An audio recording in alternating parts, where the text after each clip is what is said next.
കാണിച്ച മറ്റൊരു ഏറ്റവും വലിയ ചതിയാണ് ബലൂചിസ്ഥാനിലെ പാവങ്ങളോട്. ഇന്ത്യ ഈ ആക്രമണം നടത്തി ഇന്ത്യ രഹസ്യമായ ആയുധങ്ങൾ കൊടുത്തുകൊണ്ട് ഈ ബലൂജികളെ കൊണ്ട് പാകിസ്ഥാനെ അടുപ്പിച്ചോണ്ടിരുന്നു. എന്താണ് ബുദ്ധി ഈ തല വെളി കാണിച്ച് അടക്കല്ലേ പണ്ടാരെ. അടുത്ത ഒരു പുതിയൊരു വാണം വന്നിട്ടുണ്ട്. എന്നെന്തിനെ പൊക്കി പറയടേ, കിടക്കട്ടെ, എന്നെ കൊണ്ട് ഇതൊക്കെയല്ലേ പറ്റുള്ളൂ. എനിക്ക് അറിഞ്ഞൂടാത്തോണ്ട് ചോദിക്കുകയാണ്, ഈ ബിഗ് ബോസിൽ നിന്ന് ജയിച്ചാൽ ബിഗ് ബോസിൽ ഉണ്ടായിരുന്നവരെല്ലാവർക്കും ഇവർക്ക് എന്തോ ചെറിയ പ്രശ്നമുണ്ട്. അത്രയും വേണം, കുറച്ച് കടുപ്പത്തിരിക്കട്ടെ.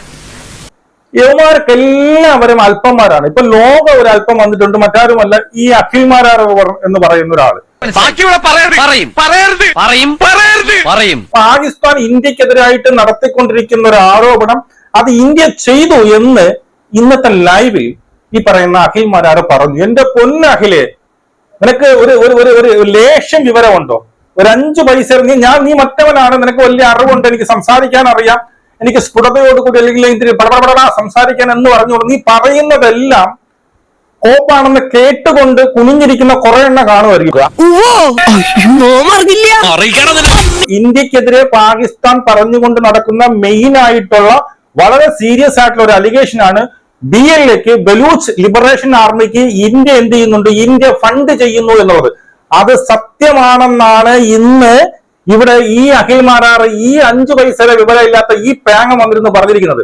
അത് സത്യമാണ് എന്നുള്ളത്. മനുഷ്യന്റെ ആഗ്രഹമല്ലോ, ആഗ്രഹമല്ല, ഇവൻ കുറെ കാര്യങ്ങൾ ഇതിനകത്ത് അതിന്റെ ക്ലിപ്പിംഗ് അവിടെ വെക്കാം.